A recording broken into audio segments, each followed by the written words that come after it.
विद्यार्थियों नमस्कार। आप जुड़े हुए हैं आपके अपने YouTube प्लेटफॉर्म जिसका नाम है केमिस्ट्री बाय डी शर्मा और हम डॉक्टर दीपेंद्र कुमार शर्मा आपका आपके अपने YouTube प्लेटफॉर्म पर स्वागत करते हैं। विद्यार्थियों, इस वीडियो लेक्चर के माध्यम से हम डिस्कस करने वाले हैं मध्य प्रदेश के कॉलेजों में प्रथम वर्ष में पढ़ने वाले विद्यार्थियों के लिए उनका वैल्यू एडेड कोर्स जिसको मूल्य संवर्धन पाठ्यक्रम बोलते हैं। और मूल्य संवर्धन पाठ्यक्रम में हम डिस्कस करेंगे अंडरस्टैंडिंग इंडिया, जिसको हिंदी में भारत बोध के नाम से जाना जाता है। विद्यार्थियों, अंडरस्टैंडिंग इंडिया यानी कि भारत बोध, ये जो पेपर हम डिस्कस करने वाले, ये पेपर दिनांक 8 मई 2026 को रानी अवंतीबाई लोधी विश्वविद्यालय सागर मध्य प्रदेश में हुआ है। किंतु यह पेपर सागर विश्वविद्यालय या फिर हम कह सकते हैं कि रानी अवंतीबाई लोधी विश्वविद्यालय सागर के साथ साथ पूरे मध्य प्रदेश के कॉलेजों में पढ़ने वाले, यदि आप किसी भी विश्वविद्यालय में पढ़ रहे हैं मध्य प्रदेश के और किसी भी कॉलेज में पढ़ रहे हैं, उस विद्यार्थी के लिए भी यह पेपर महत्वपूर्ण साबित होगा। तो देर ना करते हुए हम इस पेपर के सॉल्यूशन की तरफ चल रहे हैं। यह paper BA, BSc, BCom, BBA, BCA सभी विद्यार्थियों के लिए महत्वपूर्ण साबित होने वाला है। तो अभी हमने कहा है पेपर कब हुआ है, 8 मई 2026 को हुआ है। इस पेपर को पहले हम यहाँ पर डिस्कस कर लेते हैं और फिर इसके सॉल्यूशन की तरफ चलते हैं। आप यहाँ पर देखेंगे कि जो पेपर है ये पूरे 2 घंटे यानी कि 2 आवर्स का पेपर है और मैक्सिमम मार्क्स यानी कि 100 नंबर का ये पेपर रहेगा आपका। कितने नंबर का? 100 मार्क्स का आपका पेपर रहेगा और पास होने के लिए आपको चाहिए यहां पर 35 मार्क्स। पहला सेक्शन ए में क्या कह रहा है वो कह रहा है कि 8 अंक का एक प्रश्न रहेगा और टोटल 5 प्रश्न रहेंगे। तो सेक्शन ए 40 अंकों का दिया। कौन कौन से प्रश्न पूछे? पहला प्रश्न पूछा सिंधु सभ्यता की नगर नियोजन व्यवस्था पर प्रकाश डालिए, through light on town planning systems of Indus civilisation. दूसरा प्रश्न है भारतीय सांस्कृतिक संदर्भ में सहअस्तित्व से क्या अभिप्राय है, what is meant coexistence in the Indian culture context. तीसरा प्रश्न है वैदिक राजधर्म में न्याय व्यवस्था का क्या महत्व था, what was the importance of the justice system of in वैदिक राजधर्म। चौथा प्रश्न है भारतीय साहित्य में वेद के महत्व पर प्रकाश डालिए, through light on the importance of Vedas in the Indian literatures. पांचवा प्रश्न आश्रम व्यवस्था को परिभाषित कीजिए, उसकी विभिन्न प्रकारों की विवेचना कीजिए, डिफाइन आश्रम system, discuss its various type. छठा प्रश्न बौद्धिक वर्ग की स्वतंत्रता संग्राम में क्या भूमिका थी, what was the role of intellectual in the freedom struggles. सातवां प्रश्न भविष्य में भारत के अंतरिक्ष विज्ञान की दिशा में क्या होगी। आठवां प्रश्न पर्यावरण की अवधारणा को संक्षिप्त में समझाइए। अगला प्रश्न है खंड ब की तरफ आ जाते हैं, सेक्शन बी। यहां पर आपको 5 प्रश्न करना होंगे और प्रत्येक प्रश्न 12 अंक का रहेगा। पहला प्रश्न है सिंधु घाटी सभ्यता की मुख्य विशेषताओं की विवेचना कीजिए। दूसरा प्रश्न है सर्वे भवन्तु सुखिनः का सिद्धांत क्या, विस्तार से समझाइए। 11वां प्रश्न है मौलिक अधिकार क्या है, भारत के संविधान में दिए गए मौलिक अधिकारों को समझाइए। 12वां प्रश्न है आचार्य देवो भव की अवधारणा को स्पष्ट कीजिए तथा शिक्षक की भूमिका का वर्णन कीजिए। उसके बाद अगला प्रश्न है 13वां प्रश्न है सम संस्कृति के संदर्भ में कौशल विकास के महत्व को समझाइए। 14वां प्रश्न है हमारे जीवन में योग के महत्व को बताइए। और 15वां और आखिरी प्रश्न यहां पर आपको स्क्रीन पर दिखाई दे रहा है, परंपरा और नवाचार का समन्वय का आत्मनिर्भर भारत में क्या महत्व है। तो विद्यार्थियों, जो पेपर हम यहाँ पर आपको डिस्कस कर रहे थे, यह पेपर अभी हमने आपको कहा उस पेपर को हमने यहाँ पर डिस्कस किया। अब इस पेपर में कौन कौन से प्रश्न पूछे गए, उन प्रश्नों के सॉल्यूशन को मैं आगे लेकर चल रहा हूं। तो यहां पर हम देखेंगे जो सेक्शन कुछ निर्देश दिए हुए हैं। सेक्शन ए के पास आ रहा हूं जिसमें कहा गया है कि 8 अंक का एक प्रश्न रहेगा और टोटल 5 प्रश्न करना होंगे। तो 40 अंकों का सेक्शन ए है, इसका हम सॉल्यूशन देखने वाले हैं। उससे पहले आपसे एक अनुरोध है कि वीडियो लेक्चर अच्छा लगता है तो वीडियो को लाइक अवश्य कीजिएगा। वीडियो को क्या करना है, लाइक अवश्य कीजिएगा। यह आपसे एक रिक्वेस्ट है छोटी सी, लाइक तो आप कर ही सकते हैं। इसके साथ ही आपके क्लासमेट तक, आपके दोस्तों तक, आपके साथियों तक, जो भी आपके क्लास में पढ़ता है, जो भी आपका दोस्त है, जो कि आपका क्लासमेट है, उस तक इस वीडियो को शेयर अवश्य कीजिए ताकि उसको भी मदद मिल सके। साथ ही आपको कोई डाउट है, कोई प्रश्न पूछना है, तो कमेंट बॉक्स में आप कमेंट करके हमसे प्रश्न पूछ सकते हैं या अपना डाउट रख सकते हैं। इसके साथ ही अभी तक आपने आपके अपने चैनल को सब्सक्राइब नहीं किया है तो चैनल को सब्सक्राइब अवश्य कीजिए, जिससे हमें एक मोटिवेशन मिलता रहे और इसी तरीके से हमेशा हम आपके साथ बने रहें। और ये हम फर्स्ट ईयर में आपके लिए वीडियो लेकर आ रहे हैं, इसी तरीके से हम सेकेंड ईयर और फाइनल में भी वीडियो लेकर आते रहेंगे। तो उसके लिए आपको करना क्या है, आपसे हमें जुड़ने के लिए और हमसे आपको जुड़ने के लिए मात्र आपको आपके चैनल को सब्सक्राइब करना होगा। चलते एक और खास बात बता देता हूं, स्क्रीन पर आपको एक नंबर दिखाई दे रहा होगा, नंबर है 77250 77250 4432544325। इस नंबर पर आप मध्य प्रदेश के किसी भी कॉलेज में पढ़ते हैं और किसी भी विश्वविद्यालय में पढ़ते हैं तो आप अपना पेपर व्हाट्सएप के माध्यम से हमें अवश्य भेजिएगा। क्यों इसलिए भेजिए क्योंकि आपका जो भी पेपर हो रहा है, आपका मेजर, माइनर, एमडीसी, ठीक है, वोकेशनल कोर्स या फिर हिंदी, इंग्लिश और अंडरस्टैंडिंग इंडिया, पेपर हमें अवश्य भेजिए। क्यों, उसका कारण है जब आप पेपर हमें भेजेंगे तो उसका सॉल्यूशन हम लेकर आएंगे और वह पेपर का सॉल्यूशन, उस पेपर का सॉल्यूशन मध्य प्रदेश के सभी विद्यार्थियों तक पहुंच पाएगा। तो इस छोटी सी मुहिम में आप हमारी मदद अवश्य कीजिए। अब हम चलते हैं यहां से प्रश्नों की तरफ। थोड़ी सी मेरी स्पीड रहेगी क्योंकि वीडियो की लेंथ बहुत ज्यादा होने वाली है, इसलिए। पहला प्रश्न है, सिंधु सभ्यता की नगर नियोजन व्यवस्था पर प्रकाश डालिए। विद्यार्थियों एक बात बता दूं, यहां पर मैं सिर्फ हिंदी में इस पेपर को मैं रिकॉर्ड कर रहा हूं क्योंकि हिंदी में आप तक लेकर आ रहा हूं। यदि आप इंग्लिश मीडियम के विद्यार्थी है तो इस पेपर को आप हिंदी लैंग्वेज में भी लिख सकते हैं, याद रखिएगा।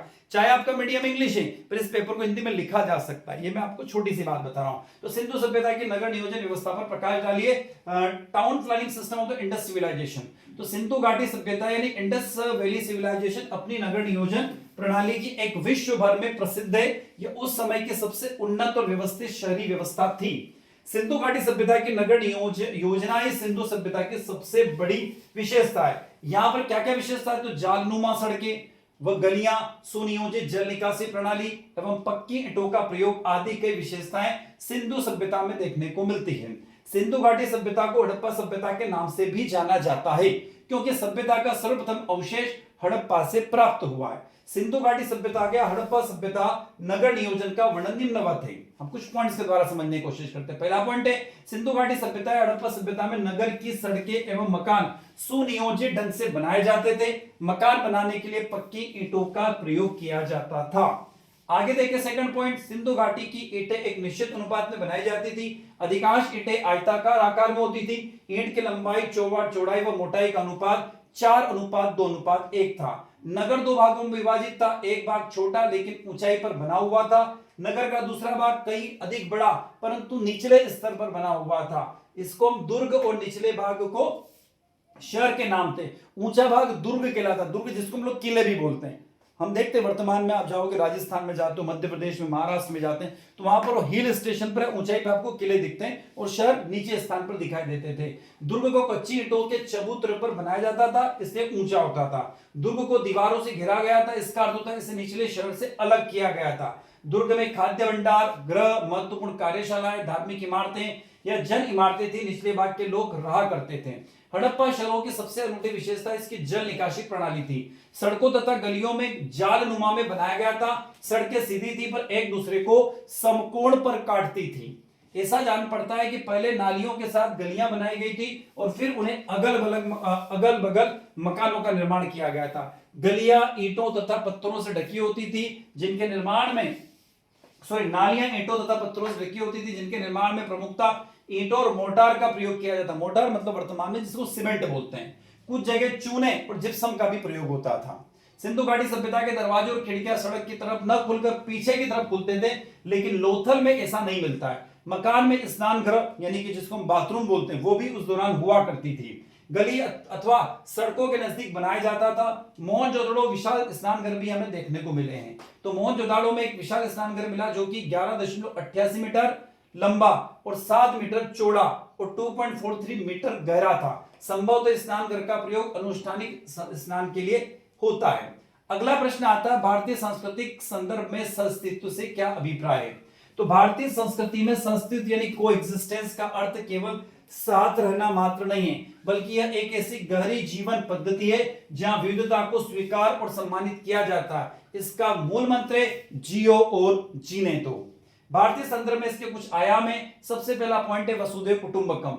भारतीय विचारधारा के अनुसार संपूर्ण विश्व एक परिवार है। सहअस्तित्व का यह सर्वोच्च रूप है जो सीमाओं और जातियों से परे हटकर मानवता को जोड़ने पर बल देता है। इसमें केवल अपनों का ही नहीं बल्कि परायों के प्रति भी करुणा का भाव निहित है। अनेकता में एकता की बात की गई है। भारत विभिन्न धर्मों, भाषाओं, संस्कृति और परंपराओं का संगम स्थल है। यहाँ सहअस्तित्व का अभिप्राय है कि विभिन्न पहचानों के बावजूद एक साझा भारतीय पहचान के साथ मिलकर रहना, यह समाज के अलग अलग अंगों के बीच में सामंजस्य बिठाने की कला है। सर्वधर्म संभाव की बात करता है। सहअस्तित्व का एक महत्वपूर्ण स्तंभ धार्मिक सहिष्णुता है। भारतीय संस्कृति ये मानती है कि ईश्वर तक पहुंचने के मार्ग अलग अलग हो सकते हैं लेकिन गंतव्य एक ही है। ऋग्वेद का प्रसिद्ध सूत्र एक सद विप्र बहुधा वदन्ति, सत्य एक है, विद्वान उसे अलग अलग नामों से पुकारते, इसी सहअस्तित्व की पुष्टि करता है। अगला पॉइंट है प्रकृति के साथ में संतुलन। भारतीय संदर्भ में सहअस्तित्व केवल मनुष्यों तक सीमित नहीं है बल्कि इसमें पशु, पक्षी, जल, वायु और वनस्पति भी शामिल है। मनुष्यों को प्रकृति का स्वामी नहीं बल्कि उसका हिस्सा माना जाता है। नदियों को माता मानना और पेड़ों की पूजा करना इसी पारिस्थितिक सहअस्तित्व का प्रतीक है। अहिंसा और सहिष्णुता की बात करें तो सहअस्तित्व के लिए अहिंसा और सहनशीलता अनिवार्य शर्त थी। दूसरों के विचारों, विश्वासों और जीवन शैली के प्रति सम्मान रखना ही वास्तविक सहअस्तित्व है। महात्मा गांधी के दर्शन में भी सहअस्तित्व का अर्थ सत्य और अहिंसा के मार्ग पर चलकर एक समावेशी समाज का निर्माण करना था। संक्षिप्त में भारतीय संदर्भ में सहअस्तित्व का अर्थ केवल एक ऐसे समाज से है जो स्व यानी कि सेल्फ का विकास न करके सर्व के कल्याण में निहित हो। यह सर्वभवन्तु सुखिनः की उदात्त भावना पर आधारित है। अगला प्रश्न आता है वैदिक राजधर्म में न्याय व्यवस्था का क्या महत्व है। तो देखो विद्यार्थियों, वैदिक राजधर्म में न्याय व्यवस्था ने जुडिशियल सिस्टम को राज्य का सबसे पवित्र और अनिवार्य आधार माना गया है। प्राचीन भारतीय ग्रंथों के अनुसार राजा का अस्तित्व ही धर्म और न्याय की रक्षा के लिए था। वैदिक काल में न्याय व्यवस्था के महत्व बिंदु निम्नलिखित है। सबसे पहले बात आती है धर्मों की सर्वोच्चता यानी सुप्रीम ऑफ धर्म। वैदिक काल में धर्म को का अर्थ केवल पूजा पाठ नहीं बल्कि कानून और कर्तव्य था। राजा को धर्मस्य गोप्ता यानी धर्म का रक्षक कहा जाता था। राजा स्वयं कानून से ऊपर नहीं था बल्कि वह धर्म के अधीन था। न्याय व्यवस्था का कार्य यह सुनिश्चित करना था कि समाज का हर व्यक्ति अपने निर्धारित कर्तव्यों का पालन करे।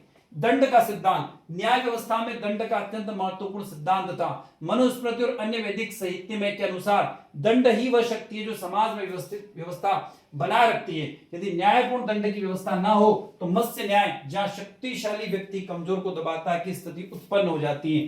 दंड का उद्देश्य अपराधी को सुधारना और समाज में भय की बजाय अनुशासन को स्थापित करना था। अगला पॉइंट आता है सामाजिक न्याय और सर्वभवन्तु सुखिनः की बात करना। वैदिक न्याय व्यवस्था का उद्देश्य केवल विवादों का निपटारा करना नहीं था बल्कि सामाजिक समरसता और जन कल्याण को बढ़ावा देना था। राजा का न्याय पक्षपात रहित होना चाहिए ताकि निर्धन और असहाय व्यक्तियों को भी न्याय मिल सके। न्याय व्यवस्था का आधार यतो धर्मस्य जय, जहां धर्म है वहीं विजय के सिद्धांत पर टिका हुआ था। सभा और समिति की भूमिका, वैदिक काल में प्रारंभिक चरण में सभा और समिति जैसे लोकतांत्रिक संस्थाएं न्याय प्रक्रिया में महत्वपूर्ण भूमिका निभाती थी। सभा, इसमें समाज के वृद्ध और विद्वान लोग बैठते थे जो न्यायिक मामलों राजा की सलाह देते थे और निष्पक्ष निर्णय लेने में सुनिश्चित करते थे। यह व्यवस्था दर्शाती कि न्याय केवल राजा की मनमर्जी से नहीं बल्कि सामूहिक विवेक पर आधारित था। राजा का नैतिक उत्तरदायित्व, वैदिक राजधर्म में यदि राजा न्याय करने में विफल रहता तो या पक्षपात करता तो उसे अधर्मी माना जाता था। न्याय व्यवस्था का महत्व इस बात से भी समझाया गया कि राजा के राज्याभिषेक के समय उसे स्मरण कराया जाता था कि वह दंड का स्वामी नहीं बल्कि उसका सेवक है। अपराधियों को दंड के माध्यम से बल्कि समाज में नैतिकता, मर्यादा और संतुलन बनाए रखने के अनिवार्य साधन थी। इसके बिना राज्य का पतन निश्चित माना जाता था। अगला प्रश्न है भारतीय साहित्य में वेदों के महत्व पर प्रकाश डालिए। तो भारतीय साहित्य में वेद न केवल प्राचीनतम ग्रंथ है बल्कि वे भारतीय संस्कृति, दर्शन, ज्ञान और विज्ञान के आधार स्तंभ है। वेद शब्द संस्कृत के विद धातु से बना है जिसका अर्थ होता है ज्ञान। भारतीय साहित्य में वेदों के महत्व को कुछ बिंदुओं के आधार पर हम समझ सकते हैं। सबसे पहला पॉइंट है ज्ञान का आदि स्रोत, ओरिजिन ऑफ नॉलेज। वेदों को अपौरुष जो किसी मनुष्य द्वारा नहीं रचे गए और नित्य माना जाता है। ऋषियों ने ध्यान की अवस्था में जिन सत्यों को का साक्षात्कार किया है उन्हें वेदों में संकलित किया गया है। यह विश्व का प्राचीनतम उपलब्ध साहित्य है जो मानव सभ्यता के प्रारंभिक चिंतन को दर्शाता है। सांस्कृतिक और धार्मिक आधार, भारतीय धर्म और संस्कृति की पूरी संरचना वेदों पर टिकी हुई है। षड दर्शन, उपनिषद, पुराण, रामायण और महाभारत जैसे परिवर्तित साहित्य का मूल वेदों से ही है। यज्ञ, संस्कार और नैतिक मूल्यों का जो ढांचा है आज हम देखते हैं उनका स्रोत वैदिक मंत्रों से लिया गया है। भाषा एवं साहित्य महत्ता की बात करें तो वेद संस्कृत साहित्य के सबसे उत्कृष्ट उदाहरण हैं। इनकी भाषा वैदिक संस्कृति जो अत्यंत समृद्ध और वैज्ञानिक है। हम 4 वेदों की महत्वपूर्ण बात करते हैं जिसमें ऋग्वेद, यजुर्वेद, सामवेद और अथर्ववेद है। तो ऋग्वेद छंदों और कविताओं का अद्भुत संग्रह देखने को मिलता है। सामवेद में भारतीय संगीत की उत्पत्ति का मूल स्रोत है। यजुर्वेद गद्य और पद्य का सम्मिश्रण है जो कर्म कांडों की व्याख्या करता है। और अथर्ववेद इनमें व्यावहारिक ज्ञान, औषधि और समाजशास्त्र का वर्णन मिलता है। दार्शनिक और आध्यात्मिक गहराई की बात करें तो वेदों में एक ईश्वरवाद, ब्रह्मांड की उत्पत्ति और आत्मा के स्वरूप का गंभीर चिंतन मिलता है। ऋग्वेद का नासादीय सूक्त सृष्टि की उत्पत्ति पर संसार का सबसे प्राचीन और गहरा दार्शनिक शोध माना जाता है। एक सद विप्र बहुधा वदंती जैसे सूत्र वैश्विक उदारता और सहअस्तित्व का संदेश देते हैं। अगला पॉइंट है वैज्ञानिक दृष्टिकोण भी वेदों का वैज्ञानिक दृष्टिकोण भी है। कैसे? तो वैदिक साहित्य में केवल आध्यात्मिकता नहीं बल्कि विज्ञान के बीज भी मिलते हैं। जैसे गणित और खगोल विज्ञान की बात करें तो नक्षत्रों की गति, गणना और ज्यामिति का वर्णन देखने को मिलता है। आयुर्वेद की बात करें तो रोगों के उपचार और जड़ी बूटियों का ज्ञान मिलता है। पर्यावरण की बात करें तो वेदों में पृथ्वी, जल, वायु, सूर्य को देवता मानकर उनके संरक्षण का संदेश दिया गया है। सामाजिक और राजनीतिक व्यवस्था की बात भी यदि आप देखेंगे तो जो वर्ण व्यवस्था है वो वेदों से देखने को मिलती है। तो जो पूरे समाज के अंदर जो सिस्टम बना हुआ है वे वैदिक संस्कृति से लिया गया है। अगला प्रश्न आता है आश्रम व्यवस्था को परिभाषित कीजिए, उसके विभिन्न प्रकारों का विवेचना कीजिए। आश्रम व्यवस्था की बात करें तो भारतीय जीवन दर्शन की एक महत्वपूर्ण व्यवस्था रही है और वर्तमान में भी है। इसके अंतर्गत मानव जीवन को 4 अलग अलग चरणों में विभाजित किया गया है ताकि व्यक्ति अपने जीवन के प्रत्येक चरण में कर्तव्यों का पालन करते हुए आत्मिक एवं सामाजिक विकास कर सके। आश्रम व्यवस्था वह प्रणाली जिसमें मानव जीवन को आयु और कर्तव्यों के आधार पर 4 भागों में बांटा गया है। इसका उद्देश्य व्यक्ति, समाज और धर्म के बीच संतुलन स्थापित करना है। आश्रम व्यवस्था के विभिन्न प्रकार क्या है? तो सबसे पहले आता है ब्रह्मचर्य आश्रम। यह जीवन का प्रथम चरण होता है। सामान्यतः यह बाल्यावस्था यानी कि जब व्यक्ति या बच्चा पैदा होता है वहां से लगाकर 25 वर्ष तक माना गया है। इसका उद्देश्य क्या है, इसकी विशेषताएं क्या है? तो विद्यार्थी गुरु के आश्रम में रहकर शिक्षा प्राप्त करता था, संयम, अनुशासन और सदाचार का पालन करता था, वेदों, शास्त्रों और अन्य विद्याओं का अध्ययन होता था और गुरु सेवा को महत्वपूर्ण माना जाता था। गृहस्थ आश्रम की बात करें तो दूसरा सबसे महत्वपूर्ण आश्रम माना जाता है। इसमें व्यक्ति विवाह कर पारिवारिक जीवन को अपनाता है। इसका जो टेन्योर है, इसका जो समय है वो 25 वर्ष से 50 वर्ष के बीच में माना जाता है। यानी व्यक्ति की जो आयु है 25 वर्ष से 50 वर्ष के बीच में मानी जाती है। मुख्य विशेषताएं परिवार का पालन पोषण एवं समाज की आर्थिक व्यवस्था, धर्म, अर्थ और काम पुरुषार्थ की पूर्ति करना, यज्ञ, दान तथा अतिथि संस्कार का पालन करना अन्य 3 आश्रमों का सहयोग और गृहस्थ द्वारा किया जाता था। वानप्रस्थ आश्रम, जब व्यक्ति अपने पारिवारिक दायित्वों से मुक्त हो जाता तो वो वानप्रस्थ आश्रम में चला जाता था। वानप्रस्थ आश्रम का जो टेन्योर यानी कि जो समय है वो 50 वर्ष से लगाकर 75 वर्ष तक रहता था। मुख्य विशेषताएं सांसारिक मोह से धीरे धीरे दूर होना, जंगल या शांत स्थान से रहकर तब ध्यान एवं अध्ययन करना, समाज को ज्ञान और अनुभव प्रदान करना, आध्यात्मिक जीवन की ओर अग्रसर होना। उसके बाद आता है आखिरी आश्रम जिसको बोलते हैं संन्यास आश्रम। यह जीवन का अंतिम आश्रम माना जाता है। इसका टेन्योर यानी इसका समय देखें तो 75 वर्ष से लगाकर 100 वर्ष के बीच में होता है। मुख्य विशेषता सभी सांस्कृतिक बंधनों से त्याग करना, मोक्ष प्राप्ति के लिए ईश्वर की भक्ति और ध्यान करना, सरल एवं त्यागपूर्ण जीवन जीना, आत्मचिंतन और आध्यात्मिक साधन को अपनाना। तो आश्रम व्यवस्था भारतीय संस्कृति की एक आदर्श जीवन पद्धति थी। इसका उद्देश्य व्यक्ति के शारीरिक, मानसिक, सामाजिक और आध्यात्मिक विकास को संतुलित करना था। यह व्यवस्था मानव जीवन को अनुशासित एवं उद्देश्यपूर्ण बनाने के महत्वपूर्ण माध्यम मानी गई है।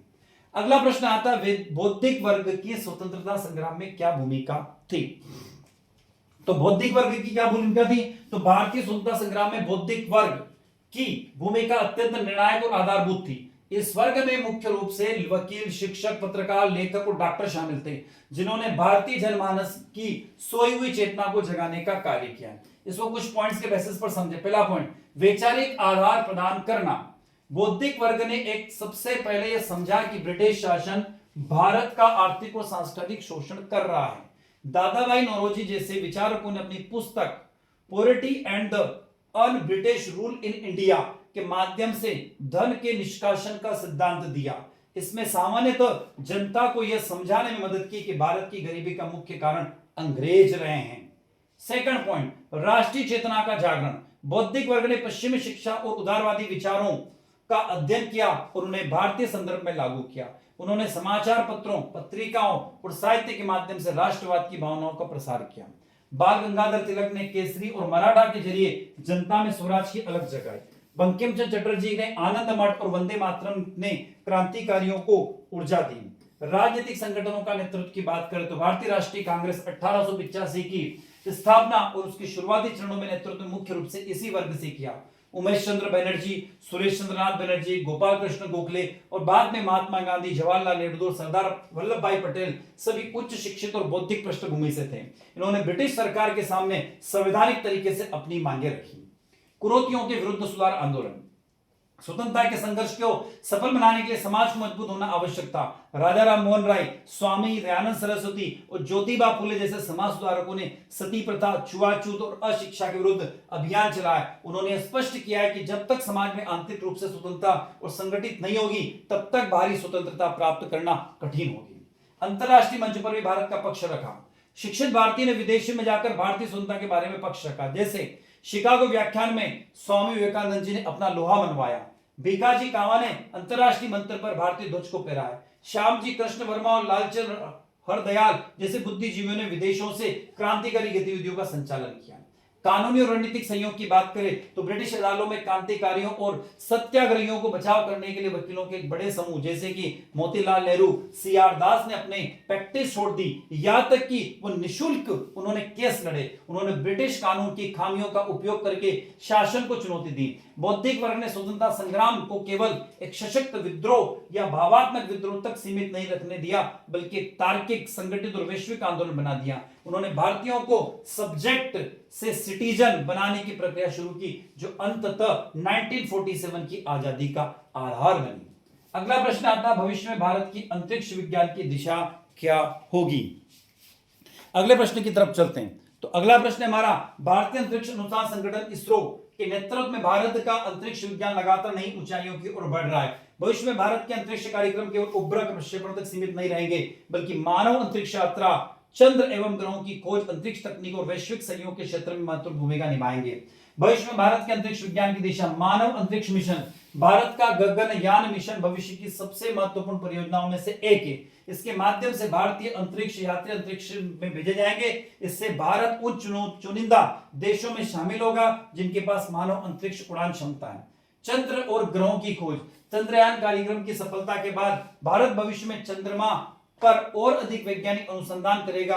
साथ ही मंगल, शुक्र और अन्य ग्रहों के अध्ययन हेतु नए मिशन भेजे जाने की संभावना रहेगी। अंतरिक्ष स्टेशन की योजना। भारत भविष्य में अपने स्वतंत्र अंतरिक्ष स्टेशन स्थापित करने की दिशा में कार्य कर रहा है। इसमें दीर्घकालीन अंतरिक्ष अनुसंधान और वैज्ञानिक प्रयोग संभव है।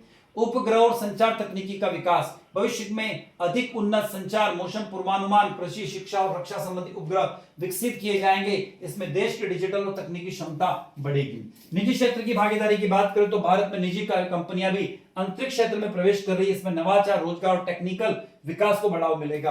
अंतरिक्ष अनुदान और रक्षा की बात करें तो भविष्य में अंतरिक्ष तकनीकी का उपयोग राष्ट्रीय सुरक्षा, निगरानी और आपदा प्रबंधन में अधिक किया जाएगा। भारत अपनी अंतरिक्ष रक्षा क्षमता को भी मजबूत करेगा।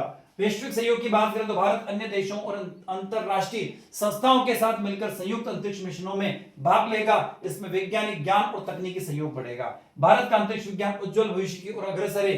कम लागत में सफल मिशन, उन्नत तकनीक और वैज्ञानिक क्षमता के कारण भारत विश्व के प्रमुख अंतरिक्ष देशों में अपनी मजबूत पहचान बना रहा है। आने वाले समय में भारत अंतरिक्ष अनुसंधान, मानव मिशन और नई तकनीकों के क्षेत्र में अधिक महत्वपूर्ण उपलब्धियां अर्जित करेगा। बात करते हैं अगले प्रश्न की। अगला प्रश्न है, पर्यावरण की अवधारणा को संक्षिप्त में समझाइए। पर्यावरण की अवधारणा का सरल अर्थ है वह सब कुछ जो हमें चारों ओर से घेरा हुआ है। यह शब्द दो शब्दों से मिलकर बना है, परि प्लस आवरण। परि मतलब चारों ओर और आवरण मतलब घेरा। तो हमारे चारों ओर पाए जाने वाले लोग, स्थान, वस्तुएं और प्रकृति पर्यावरण कहलाते। यह जैविक और अजैविक घटकों में से एक मिश्रण है। पर्यावरण के प्रमुख घटक क्या है तो पर्यावरण के मुख्य रूप से दो श्रेणियों में विभाजित किया गया है, प्राकृतिक पर्यावरण और मानव निर्मित पर्यावरण। प्राकृतिक पर्यावरण, इसमें प्रकृति द्वारा निर्मित तत्व शामिल है जैसे भूमि, जल, वायु, पेड़ पौधे और जीव जंतु। मानव निर्मित, इसमें वे चीजें शामिल है जो मनुष्यों ने अपनी आवश्यकताओं के लिए बनाई, जैसे सड़कें, इमारतें, पुल, उद्योग और सामाजिक संस्थाएं। पर्यावरण के 4 क्षेत्र, पर्यावरण मुख्य रूप से 4 मंडलों से मिलकर बना है। सबसे पहला आता है लिथोस्फीयर, जिसको बोलते हैं स्थल मंडल, पृथ्वी की ठोस की ऊपरी परत जैसे मिट्टी, चट्टानें। जल मंडल, पृथ्वी पर मौजूद जल के समस्त स्रोत, हाइड्रोस्फीयर बोलते हैं, नदी, झील, समुद्र। वायुमंडल, जिसको एटमॉस्फेयर बोलते हैं, पृथ्वी के चारों ओर फैली हुई वायु की एक परत यानी कि लेयर। और बायोस्फीयर यानी जैवमंडल, वह संकीर्ण क्षेत्र जहां भूमि, जल और वायु मिलकर जीवन को संभव बनाते हैं। अंतर संबंध और संतुलन की बात करें तो पर्यावरण की मूल अवधारणा पारस्परिक निर्भरता पर आधारित है। पौधे सूर्य के प्रकाश भोजन बनाते, जीव जंतु पौधे पर निर्भर रहते हैं और मनुष्य इन सभी प्राकृतिक संसाधनों का उपयोग करते हैं। जब इन घटकों के बीच संतुलन बना रहता है तो पर्यावरण स्वस्थ रहता है। इसका महत्व क्या है? तो यह हमें सांस लेने के लिए हवा, पानी के लिए पीने के लिए पानी और खाने के लिए भोजन प्रदान करता है। यह समस्त जीवों के विकास और अस्तित्व का आधार है। पर्यावरण केवल हमारे आसपास का नजारा नहीं है, बल्कि यह जीवंत प्रणाली है। वर्तमान समय में प्रदूषण और जलवायु परिवर्तन के कारण इस अवधारणा को संरक्षण का महत्व सबसे अधिक बढ़ गया है, ताकि आने वाली पीढ़ियों के लिए पृथ्वी सुरक्षित रह सके। तो विद्यार्थियों आगे चल रहे यहां से चलो अब आ जाते हम खंड ब की तरफ। विद्यार्थियों खास बात और यह है कि थोड़ी स्पीड ज्यादा है मेरी। उसका कारण है यदि मैं स्पीड स्लो रखूंगा तो वीडियो की लेंथ बहुत ज्यादा हो जाएगी, और मैं चाहता हूं इस सब कंटेंट को कम से कम समय में समेटा जाए। ठीक है, तो लगभग हम ये कह सकते हैं हमारा वीडियो 25-26 मिनट का हो चुका होगा, और इसकी जो ये कह सकते हैं कि 60% वीडियो कंप्लीट हो चुका है। आगे और बचाओ। एक बात है, आप वीडियो तो देखते हैं पर वीडियो को लाइक नहीं करते हैं। एक और खास बात है, वीडियो को लाइक तो कर रहे हैं पर चैनल को सब्सक्राइब नहीं कर रहे हैं। चैनल को सब्सक्राइब कीजिए आप। अभी आप जब आपका चैनल देख रहे हैं, जब मैं इस वीडियो को रिकॉर्ड कर रहा हूं वर्तमान में, आज के दिन में, ठीक है, ये पेपर जब हुआ है, ये पेपर कब हुआ है तो 8 मई 2026 को हुआ है, और 8 मई 2026 को ये वीडियो रिकॉर्ड हो रहा है। तो जब रिकॉर्ड हो रहा है तब आपके अपने चैनल पर सब्सक्राइब का नंबर वर्तमान में 82,000 के लगभग है, 82,000 के लगभग है। तो आपको इसको आगे बढ़ाना है, अपने परिवार की संख्या बढ़ानी, सदस्यों की संख्या बढ़ानी, तो उसमें आप क्या करेंगे? अपनी भी एक आहुति देंगे। तो इसके लिए आपको क्या करना है? चैनल को सब्सक्राइब करना होगा। चलते हैं खंड ब की तरफ। सेक्शन ब टोटल 5 प्रश्न करना होंगे और प्रत्येक प्रश्न 12 अंक का रहेगा। यहां पर आ जाते हैं। पहला प्रश्न, सिंधु घाटी सभ्यता की मुख्य विशेषताओं की विवेचना कीजिए। तो सिंधु घाटी सभ्यता, जिसे हड़प्पा सभ्यता भी कहा जाता है, विश्व की प्राचीनतम और सबसे विकसित नगरीय सभ्यताओं में से एक थी। इसकी प्रमुख विशेषता वैसे ऊपर पढ़ चुकी है एक प्रश्न में ऊपर, फिर भी मैं एक बार और यहां डिटेल में नहीं जाऊंगा, ऊपर पढ़ाऊंगा आपको। ठीक है, पहला था व्यवस्थित नगर नियोजन। याद रखना, यह इस सभ्यता की सबसे विशिष्ट व्यवस्था थी। नगरों को एक ग्रिड प्रणाली के आधार पर बसाया गया था, जब सड़कें एक दूसरे को समकोण पर काटती हैं। 2 भाग थे, अधिकांश शहर 2 भागों में विभाजित थे, जैसे मैंने बताया, एक ऊंचा हिस्सा, एक नीचा हिस्सा। याद रखना, ऊंचे हिस्से को दुर्ग बोलते थे और नीचे वाले हिस्से को शहर कहा जाता था। याद रखना, पक्की ईंटों का इस्तेमाल अच्छा खासा होता था, जो कि धूप और आग में पकाई जाती थी। उन्नत जल निकासी की प्रणाली थी। सिंधु वासियों की स्वच्छता और स्वास्थ्य के प्रति जागरूकता अद्वितीय थी। प्रत्येक घर में छोटी नालियां गली की मुख्य नाली से जुड़ती थी। जो वर्तमान में हमारा शहरी योजना है ना, वो सिंधु घाटी सभ्यता से लिया गया है। और सिंधु से ही सनातन धर्म जो है ना, वो सिंधु से हिंदू बना है। आपको याद होगा, पढ़ रखा होगा आपने। हम जो जिसको बोलते हैं हिंदू धर्म, तो हिंदू धर्म क्यों? क्योंकि सिंध नदी के रहने वाले लोग हैं, तो इसको सिंध को हिंद बोल दिया, तो हिंदू धर्म हो गया हो। जबकि हिंदू धर्म नहीं है, वो सनातन धर्म है। तीसरे पॉइंट की बात करें, कृषि और अर्थव्यवस्था की बात करते हैं। तो अर्थव्यवस्था का मुख्य आधार कृषि और व्यापार है। वे गेहूं, जो राई, मटर और कपास की खेती करते थे। तो हड़प्पा के लोग पत्थर, धातु और सीप की व्यापार करते थे। मेसोपोटामिया के साथ उनके गहरे व्यापारिक संबंध थे, जिसके प्रमाण वहां मिलते हैं। एक और प्रश्न में जो भी मैं आपको हिंदू धर्म और सनातन धर्म की बात कर रहा, तो अगली बार आपसे भी कोई पूछे कि भारत में सबसे प्राचीन धर्म कौन सा है, तो सनातन धर्म है, न कि हिंदू धर्म। हिंदू धर्म हम बोलते हैं, पर उसको क्या बोला जाता है? सनातन धर्म। सनातन का मतलब जो सनातन से चला आ रहा है, जिसका कोई टाइम पीरियड फिक्स नहीं है कि जो 200 साल, 500 साल, 1000 साल, 2000 साल, 10,000 साल, जो एक लंबे समय से चला आ रहा है, उसको क्या बोलते हैं? सनातन। सामाजिक और धार्मिक जीवन की बात करें तो मात्र सत्तात्मक समाज था। बड़ी संख्या में मिली मात्र देवी की मूर्तियां से संकेत मिलता है कि समाज संभवतः मात्र सत्तात्मक था। पशुपति शिव की मूर्तियां भी मिली और मूरे भी मिलती हैं। मोरों पर योगी की मुद्रा में बैठे एक देवता का अंकन मिला है जिन्हें पशुपति शिव माना जाता है। इसके अलावा प्रकृति, वृक्ष, पीपल और पशुओं की भी पूजा करते थे। विशाल स्नान घर भी मिले, याद रखना, बाथरूम मिले वहां पर। कला और लिप की भी बात होती, मूरे मिली है। मृदुभाण मिले, मृदुभाण मतलब मिट्टी के बर्तन मिले। लिपि भाव चित्रात्मक थी। धातु विज्ञान की टेक्निक भी थी उन लोगों के पास में। वो तांबा और टीन को मिलाकर कांसे बनाते थे वो, है ना। तो हड़प्पा वासी कांसा बनाने की तकनीक से परिचित थे। नर्तकी की कांस्य मूर्ति, उनके धातु शोधन की उत्कृष्ट ज्ञान था। सोने, चांदी और कीमती आभूषणों का भी उपयोग करते थे वो लोग। तो यह सिंधु घाटी की व्यवस्था थी। अगला प्रश्न आता है, सर्वबंधु सुखिनः का सिद्धांत क्या है? 10वां प्रश्न है। टोटल 15 प्रश्न है, 10वें के पास आ गए। सर्वबंधु सुखिनः सनातन धर्म और भारतीय, देखो यहां वर्ड आ रहा सनातन धर्म। सनातन धर्म और भारतीय दर्शन का एक अत्यंत महत्वपूर्ण उदार मूल मंत्र है। यह केवल एक श्लोक नहीं बल्कि संपूर्ण मानवता के कल्याण की एक व्यापक अवधारणा है। यह मंत्र मुख्य रूप से गरुड़ पुराण और कई अन्य उपनिषदों के शांति पाठों में समाहित है।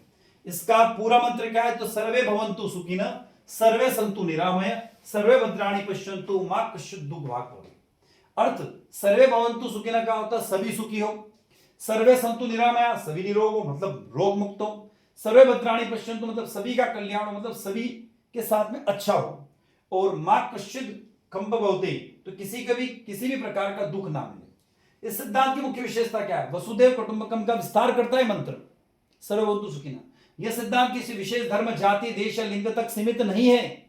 मैं ये नहीं कह सकता कि यह सिर्फ धर्म है, सनातन धर्म से संबंधित है। यह जो मंत्र है सभी धर्मों से संबंधित है। यह सिद्धांत किसी विशेष धर्म, जाति या लिंग सीमित नहीं है। यह सर्व यानी सभी शब्दों का प्रयोग किया गया है, जिसमें न केवल मनुष्य बल्कि पशु, पक्षी, प्रकृति और समस्त चर अचर जगत शामिल। यह पूरी पृथ्वी एक परिवार है पर विचार को पुष्ट करता है। समग्र स्वास्थ्य की बात करता है। निरामय शब्द शारीरिक, मानसिक और आध्यात्मिक स्वास्थ्य पर जोर देता है। यह सिद्धांत मानता है कि सच्चा सुख तभी संभव जो व्यक्ति का शारीरिक और मन दोनों रोगों से मुक्त हो। सकारात्मक दृष्टिकोण, भद्राणि पश्यन्तु का अर्थ है कि हमारी दृष्टि सकारात्मक हो, हम दूसरों में बुराइयों की बजाय अच्छाइयां देखें और समाज में मंगलकारी कार्यों के साक्षी बने। जब समाज का हर व्यक्ति दूसरे के कल्याण की कामना करेगा तो देश और ईर्ष्या स्वतः समाप्त हो जाएगी। सार्वभौमिक करुणा की बात करें तो मां कश्चित् दुःख भाग् भवेत् प्रार्थना करती कि संसार में कोई भी प्राणी पीड़ित ना हो। यह करुणा की पराकाष्ठा है जहां व्यक्ति अपने सुख से पहले दूसरों के सुखों से निवृत्ति की कामना करता है। आधुनिक युग में इसकी प्रासंगिकता, सबसे पहले बात करें मानसिक शांति। आज के तनावपूर्ण युग में यह मंत्र निस्वार्थ भाव और मानसिक शांति प्रदान करता है। सामाजिक समरसता, यह ऊंच नीच और भेदभाव को मिटाकर भाईचारे को बढ़ावा देता है। पर्यावरण संरक्षण, चूंकि सर्व में प्रकृति भी शामिल है इसलिए हम पर्यावरण जीव जंतुओं के प्रति संवेदनशील बनाता है। वैश्विक शांति, युद्ध और संघर्ष के इस दौर में यह सिद्धांत सहअस्तित्व का मार्ग दिखाता है। सर्वे भवन्तु सुखिनः, भारतीय संस्कृति में उदार चरित्र तो वसुधैव कुटुंबकम के दर्शन का निचोड़ है। यह संकीर्ण विचारधारा से ऊपर उठकर एक स्वस्थ, सुखी और करुणामय विश्व के निर्माण का मार्ग प्रशस्त करता है। यह एक ऐसी प्रार्थना है जो स्व से सर्व की ओर ले जाती है। अगला प्रश्न आता है 11वां प्रश्न हमारा, और 11वां प्रश्न क्या कह रहा है? वो कह रहा है मौलिक अधिकार की बात करता है। ठीक है, किसकी बात कर रहा है? मौलिक अधिकार की। तो मौलिक अधिकार क्या है? भारत के संविधान में दिए गए मौलिक अधिकारों को समझाए। तो मौलिक अधिकार में आवश्यक अधिकार है यानी फंडामेंटल राइट्स, जो किसी व्यक्ति या व्यक्तित्व के सर्वांगीण विकास, भौतिक, बौद्धिक, नैतिक और आध्यात्मिक के लिए अनिवार्य होते हैं। अब भारतीय संविधान के भाग 3 के अनुच्छेद 12 से 35 तक इनका वर्णन किया गया है। इसे भारत का मैग्ना कार्टा भी कहा जाता है। भारतीय संविधान द्वारा प्रदत्त 6 मौलिक अधिकार है। मूल संविधान में 7 मौलिक अधिकार थे, लेकिन 44वें संविधान संशोधन यानी 1978 द्वारा संपत्ति के अधिकार को मौलिक अधिकारों की सूची से हटाकर एक कानूनी अधिकार बना दिया गया है। वर्तमान में 6 मौलिक अधिकार हैं। पहला है समानता का अधिकार, जो कि आर्टिकल 14 से लगाकर आर्टिकल 18 के बीच में, 14 से 18 के बीच में अधिकार सुनिश्चित करता है कि राज्य के सामने सभी नागरिक समान हैं।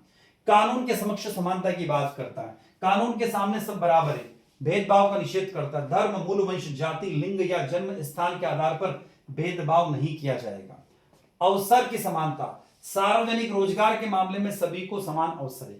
अस्पृश्यता का अंत है। छुआछूत को समाप्त कर दंडनीय अपराध घोषित किया गया है। उसके बाद स्वतंत्रता का अधिकार अनुच्छेद 19 से 22 तक। यह व्यक्तिगत स्वतंत्रता का आधार है। अनुच्छेद 19 इसके तहत 6 स्वतंत्रताएं दी गई हैं। भाषण और अभिव्यक्ति, सभा करने, संघ बनाने, संचरण, निवास और व्यवसाय की स्वतंत्रता। जीवन का अधिकार, अनुच्छेद 21 के अंदर किसी व्यक्ति को उसके जीवन या व्यक्तिगत स्वतंत्रता के विधि द्वारा स्थापित प्रक्रिया के बिना वंचित नहीं किया जा सकता। अगला आता है शोषण के विरुद्ध अधिकार, अनुच्छेद 23 से लगाकर 24 तक। यह अधिकार कमजोर वर्गों की सुरक्षा के लिए मानव तस्करी और जबरन श्रम पर रोक, किसी भी व्यक्ति से जबरदस्ती काम लेना या इंसानों की खरीदी फरोख्त करना प्रतिबंधित है। बाल श्रम निषेध, 14 वर्ष से कम आयु के बच्चों को कारखानों में काम करना खतरनाक माना गया है। धर्म की रक्षा, धर्म की स्वतंत्रता का अधिकार, अनुच्छेद 25 से 28 तक। भारत एक धर्मनिरपेक्ष देश है और यह अधिकार सभी उसी भावना को पुष्ट करता है। किसी भी धर्म को मानने, आचरण करने और उसका प्रचार करने की स्वतंत्रता है। धार्मिक कार्यों के प्रबंधन की स्वतंत्रता है। संस्कृति और शिक्षा संबंधी अधिकार, अनुच्छेद 29 और 30 में दिया हुआ है। यह मुख्य रूप से अल्पसंख्यकों के हितों की रक्षा करता है। अल्पसंख्यकों को अपनी भाषा, लिपि और संस्कृति को सुरक्षित रखने का अधिकार है। उन्हें अपनी पसंद की शिक्षण संस्था स्थापित करने और प्रशासन करने का अधिकार है। नेक्स्ट 6 नंबर है संवैधानिक उपचारों का अधिकार, अनुच्छेद 32। यह सबसे महत्वपूर्ण अधिकार है क्योंकि यह अन्य सभी अधिकारों की रक्षा करता है। यदि किसी नागरिक के मौलिक अधिकारों का उल्लंघन होता है तो वह सीधे सर्वोच्च न्यायालय यानी कि सुप्रीम कोर्ट या उच्च न्यायालय यानी हाई कोर्ट जा सकता है। डॉक्टर बी आर अम्बेडकर साहब ने अनुच्छेद को संविधान की आत्मा और हृदय कहा है। अतः मौलिक अधिकारों की मुख्य विशेषता क्या है? यह सबसे बात है न्याय संगत है। दूसरा, स्थायी नहीं है, संसद इसमें कभी भी संशोधन कर सकता है। निलंबन की बात करें तो राष्ट्रीय आपातकाल के दौरान इनका निलंबन हो जाता है और राज्य की शक्ति पर अंकुश लगाने वाले अधिकार हैं। अगला प्रश्न है 12वां प्रश्न है आचार्य देवो भव की अवधारणा को स्पष्ट कीजिए तथा शिक्षक की भूमिका का वर्णन कीजिए। आचार्य देवो भव भारतीय संस्कृति का एक महत्वपूर्ण आदर्श वाक्य है जिसका अर्थ है आचार्य यानी शिक्षक को देवता के समान माना जाता है। ये विचार तैत्तरीय उपनिषद में वर्णित है। भारतीय परंपरा में गुरु को अत्यंत सम्मानीय स्थान दिया गया है क्योंकि वही ज्ञान, संस्कार और जीवन दर्शन प्रदान करता है। यह अवधारणा बताती है कि शिक्षक केवल पाठ्य ज्ञान न देने वाला व्यक्ति होता है बल्कि वह छात्र के चरित्र, नैतिक और व्यक्तित्व का निर्माण भी करता है। जिसे देवता मानव के कल्याण का मार्ग दिखाते हैं उसी प्रकार से शिक्षक अज्ञान रूपी अंधकार को दूर करके ज्ञान का प्रकाश फैलाता है। भारतीय संस्कृति में कहा गया है गुरु ब्रह्मा गुरु विष्णु गुरु देवो महेश्वर, अर्थात गुरु को सृष्टि के रचयिता, पालन करता और कल्याणकारी शक्ति के रूप में देखा गया है। शिक्षक की भूमिका की बात करें तो शिक्षक समाज और राष्ट्र निर्माण का आधार होता है। उसकी भूमिका बहुआयामी होती है। सबसे कौन कौन से पॉइंट के द्वारा हम इसको समझ सकते हैं उन पॉइंट्स को मैं आपके सामने लेकर आ रहा हूं। पहला पॉइंट, ज्ञान प्रदान करने वाला। शिक्षक विद्यार्थियों को विषयों का ज्ञान देता है और उनकी बौद्धिक क्षमता का विकास करता है। चरित्र निर्माण करता है। शिक्षक विद्यार्थियों में ईमानदारी, अनुशासन, नैतिकता और जिम्मेदारी जैसे गुण विकसित करता है। मार्गदर्शक एवं प्रेरक। शिक्षक विद्यार्थियों को सही दिशा दिखाता है तथा उन्हें जीवन में आगे बढ़ने की प्रेरणा देता है। सामाजिक मूल्यों का विकास। शिक्षक विद्यार्थियों में सहयोग, सहिष्णुता, भाईचारा और देशभक्ति की भावनाओं का विकास करता है। व्यक्तित्व विकास में सही सहायक की बात करता है। शिक्षक विद्यार्थियों के आत्मविश्वास, नेतृत्व क्षमता और रचनात्मकता को बढ़ावा देता है। राष्ट्र निर्माण में योगदान। एक क्योंकि शिक्षक अच्छे नागरिक तैयार करता है जिसमें समाज और राष्ट्र की प्रगति होती है। आचार्य देवो भव की अवधारणा शिक्षक के उच्च और सम्मानित स्थान को दर्शाती है। शिक्षक केवल शिक्षा देने वाला नहीं बल्कि समाज का निर्माता और विद्यार्थियों के भविष्य का मार्गदर्शक होता है। इसलिए शिक्षक का सम्मान करना और उसके आदर्शों का पालन करना प्रत्येक विद्यार्थी का कर्तव्य होता है। अब हम आगे प्रश्न क्रमांक 13 के पास में 13वां प्रश्न, श्रम संस्कृति के संदर्भ में कौशल विकास के महत्व को समझाएंगे। तो श्रम संस्कृति का अर्थ होता है कार्य के प्रति सम्मान, परिश्रम की भावना, अनुशासन तथा ईमानदारी से कार्य करना। किसी भी समाज और राष्ट्र की प्रगति में श्रम संस्कृति का महत्वपूर्ण योगदान होता है। श्रम को सम्मान देने और कार्य क्षमता बढ़ाने के लिए कौशल विकास अत्यंत आवश्यक है। कौशल विकास का अर्थ है व्यक्तित्व को किसी कार्य का कुशलता पूर्वक करने के लिए आवश्यक ज्ञान, प्रशिक्षण और तकनीकी दक्षता प्रदान करना। आज के आधुनिक और प्रतिस्पर्धा युग में कौशल विकास रोजगार, आत्मनिर्भर और आर्थिक प्रगति का आधार बन गया है। श्रम संस्कृति के में कौशल विकास का महत्व। सबसे पहले कार्य कुशलता में वृद्धि। कौशल विकास से व्यक्ति किसी कार्य को अधिक दक्षता, गुणवत्ता और तेजी से कर पाता है। इससे उत्पादन और कार्य क्षमता बढ़ती है। रोजगार के अवसर बढ़ाना। प्रशिक्षित और कुशल व्यक्तित्व को रोजगार प्राप्त करने में आसानी होती है। इसमें बेरोजगारी कम होती है। आत्मनिर्भरता को बढ़ावा देना। कौशल विकास व्यक्ति को स्वरोजगार और उद्यमिता के लिए सक्षम बनाता है जिससे वो आत्मनिर्भर बनता है। श्रम के प्रति सम्मान की भावना। जब व्यक्ति किसी कार्य में दक्ष होता है तो वह उसे श्रम के प्रति सम्मान और गर्व की भावना विकसित होती है। इसमें श्रम संस्कृति मजबूत होती है। आर्थिक विकास में योगदान, कुशल मानव संसाधन, उद्योग और व्यवसायों की उत्पादकता बढ़ती है, जिससे देश की अर्थव्यवस्था मजबूत होती है। छठा पॉइंट है तकनीकी विकास में अनुकूलन कुलता। नई तकनीकों और आधुनिक मशीनों के उपयोग से कौशल आवश्यक है। कौशल विकास व्यक्तित्व को बदलती तकनीकी के अनुसार कार्य करने के योग्य बनाती है। सामाजिक विकास, कौशल युक्त व्यक्तित्व समाज में सम्मान प्राप्त करता है तथा सामाजिक और आर्थिक असमानताओं को कम करने में सहायता करता है। तो भारत में कौशल विकास के प्रयास क्या क्या है? तो कौशल विकास और उद्यमिता मंत्रालय है, प्रधानमंत्री कौशल विकास योजना है, स्किल इंडिया मिशन भी वर्तमान में संचालित है। आगे चलते अगले प्रश्न की तरफ। हमारे जीवन में योग का क्या महत्व है? प्रश्न क्रमांक 14। और इसके बाद एक और प्रश्न आएगा जिसका होगा प्रश्न क्रमांक 15। आज की भाग दौड़ भरी और तनावपूर्ण जीवन शैली में योग केवल एक व्यायाम नहीं बल्कि जीवन जीने की एक आर्ट है, कला है। भारतीय संस्कृति के प्राचीन दिन आज पूरी दुनिया में शारीरिक और मानसिक कल्याण के लिए अपनाई जाती है। इसमें कुछ पॉइंट्स के द्वारा इसको समझते। पहला पॉइंट, शारीरिक स्वास्थ्य के लिए, फिजिकल हेल्थ के लिए योग की बात। योग शरीर को भीतर और बाहर दोनों तरफ मजबूत करता है। लचीलापन और शक्ति की बात करें तो विभिन्न आसनों के नियमित अभ्यास से शरीर की मांसपेशियां मजबूत होती है और रीढ़ की हड्डी में लचीलापन आता है। रोग प्रतिरोधक क्षमता, प्राणायाम और योग से शरीर की इम्यूनिटी बढ़ती है जिससे बीमारियों से लड़ने की शक्ति मिलती है। आंतरिक अंगों की सफाई, योग क्रियाएं हमारे पाचन तंत्र, श्वसन तंत्र और रक्त संचार को सुव्यवस्थित करते हैं। अगला पॉइंट है मानसिक शांति और तनाव मुक्ति। आधुनिक जीवन में तनाव एक बड़ी समस्या है जिसमें योग प्रभावी ढंग से कम करता है। तनाव कम करना, मेडिटेशन और अनुलोम विलोम जैसी प्राणायाम तनाव हार्मोन के स्तर को कम करती है। एकाग्रता में वृद्धि, विद्यार्थियों और पेशेवरों के लिए योग एकाग्रता और याददाश्त बढ़ाने का अचूक साधन है। सकारात्मक सोच, योग मन के विचारों को शांत करती है जिससे अवसाद, डिप्रेशन और चिंता जैसी समस्याएं दूर होती है। श्वसन तंत्र में सुधार, योग में प्राण यानी सांसों पर नियंत्रण करना सिखाया जाता है। गहरी सांस लेने की प्रक्रिया से फेफड़ों की कार्य क्षमता बढ़ती है और शरीर के प्रत्येक सेल को भरपूर ऑक्सीजन मिलती है। आध्यात्मिक विकास, योग का वास्तविक अर्थ है जोड़ना, अर्थात आत्मा को परमात्मा से मिलन कराना। यह व्यक्ति को आत्म साक्षात्कार की ओर ले जाती है। इसमें हम स्वयं प्रति जागरूक बनते हैं और जीवन के प्रति एक अनुशासित दृष्टिकोण विकसित होता है। जीवन शैली से जुड़ी बीमारियों का समाधान, आजकल की समस्या जैसे डायबिटीज, हाइपरटेंशन और मोटापा को कंट्रोल करने में योग सबसे रामबाण सिद्ध हुआ है। यह बिना किसी दुष्प्रभाव यानी कि साइड इफेक्ट के शरीर को प्राकृतिक रूप से स्वस्थ रखता है। योग ऐसी अमूल्य निधि है जो शून्य निवेश से हमें पूर्ण स्वास्थ्य प्रदान करती है। यदि प्रतिदिन 20 से 30 मिनट भी योग हर व्यक्ति करे तो यह न केवल हमारे जीवन की गुणवत्ता को बढ़ाता है बल्कि हमें दीर्घायु और ऊर्जावान भी बढ़ाता है। इसलिए एक लाइन कही गई है, योग कर्मेषु कुशलम, अर्थात कर्मों में कुशलता ही क्या है? योग है। अब आ जाते हम आखिरी प्रश्न की तरफ। परंपरा और नवाचार का समन्वय का आत्मनिर्भर भारत में क्या महत्व है?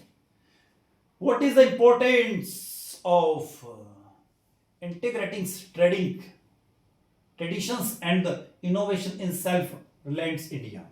आत्मनिर्भर भारत में निर्माण में परंपरा और नवाचार का समन्वय एक महत्वपूर्ण नींव की तरह है। यह केवल पुरानी और नई चीजों को साथ लाना नहीं है बल्कि हमारे प्राचीन ज्ञान को आधुनिक तकनीकी के साथ जोड़कर एक ऐसी शक्ति बनाता है जो वैश्विक स्तर पर भारत की विशिष्ट पहचान स्थापित कर सके। आत्मनिर्भर भारत के संदर्भ में इस समन्वय के महत्व को हम कुछ पॉइंट्स के बेसिस पर समझते हैं। आर्थिक आत्मनिर्भरता और लोकल टू ग्लोबल।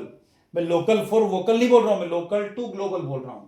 भारत की परंपराओं में हस्तशिल्प, हथकरघा और आयुर्वेदिक जैसे क्षेत्र शामिल है। जब हम इन पारंपरिक कौशलों में नवाचार को जोड़ते तो ये उत्पाद वैश्विक बाजार में प्रतिस्पर्धा करने योग्य बनते। उदाहरण, खादी को आधुनिक फैशन के साथ जोड़ना या पारंपरिक औषधियों को वैज्ञानिक प्रमाणों के साथ वैश्विक स्वास्थ्य बाजार में उतारना।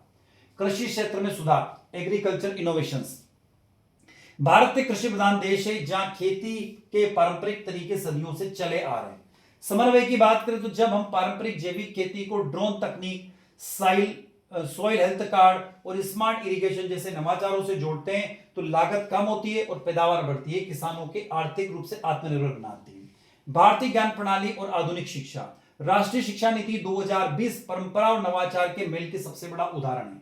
महत्व की बात करें तो वेदों, वैदिक गणित और प्राचीन खगोल विज्ञान के ज्ञान को कोडिंग, आर्टिफिशियल इंटेलिजेंस और रोबोटिक्स के साथ पढ़ाया जा रहा है। इसमें ऐसी युवा पीढ़ी तैयार होगी जो अपनी जड़ों से जुड़ी होगी और भविष्य की चुनौतियों के लिए तकनीकी रूप से सक्षम होगी। पर्यावरण सतत विकास की बात करें तो परंपरागत भारतीय जीवन शैली हमेशा से प्रकृति के अनुकूल रही है। नवाचार का रोल की बात करें तो आज जब हम दुनिया जलवायु परिवर्तन से जूझ रही है, तब भारत अपने पारंपरिक सर्कुलर इकोनॉमिक्स के विचारों को रिन्यूएबल एनर्जी यानी सौर ऊर्जा और वेस्ट टू वेल्थ जैसे नवाचारों के साथ जोड़कर दुनिया को सतत विकास का रास्ता दिखा रहा है। स्वस्थ और आयुर्वेद की बात करें तो आत्मनिर्भर भारत के लिए एक स्वस्थ नागरिक बल आवश्यक है। समन्वय की बात करें तो पारंपरिक आयुर्वेद और योग को आधुनिक चिकित्सा विज्ञान के साथ इंटीग्रेटेड मेडिसिन के रूप में विकसित करना, नवाचार के माध्यम से जड़ी बूटियों को अर्क की आधुनिक दवाएं बनाना भारत को दुनिया की फार्मेसी बनाने में मदद कर रहा है। परंपरा हमें पहचान देती है और नवाचार हमें गति प्रदान करते हैं। क्या शानदार लाइन है यहाँ पे, इन लाइनों का आप टेक कीजिएगा, लाइनों को नोट कीजिएगा। परंपरा हमें पहचान देती है और नवाचार हमें गति प्रदान करते हैं। आत्मनिर्भर भारत का सपना तभी पूरा होगा जब अपनी विरासत गर्व करेंगे और साथ ही आधुनिक विज्ञान को अपनाएंगे। जैसे कि प्रधानमंत्री नरेंद्र मोदी ने कहा है कि जय जवान जय किसान और जय विज्ञान। इससे पहले लाल बहादुर शास्त्री जी ने भी कहा था जय जवान और जय किसान। तो हमारे देश के जो प्रधानमंत्री उन्होंने स्विच को चेंज किया, जय जवान जय किसान और जय विज्ञान और जय अनुसंधान। एक लाइन और आज के जुड़ गई, जय अनुसंधान। ये अनुसंधान ही परंपरा और नवाचार के बीच का सेतु है। तो विद्यार्थियों, आप जुड़े हुए थे हमारे साथ में यानी डॉक्टर दिपेंद्र कुमार के शर्मा के साथ में, आपके अपने यूट्यूब प्लेटफॉर्म जिसका नाम है केमिस्ट्री बाय डी शर्मा, और मैं डॉक्टर दिपेंद्र कुमार शर्मा अभी तक आपके साथ जुड़ा हुआ था। विद्यार्थियों, आई होप आप लोगों को वीडियो लेक्चर अच्छा लगा होगा, मुझे पता है लगा होगा। तो वीडियो को तो लाइक करना ही है, साथ में आपके साथियों तक वीडियो को शेयर कीजिए, कमेंट बॉक्स में कमेंट की जरूर देगा।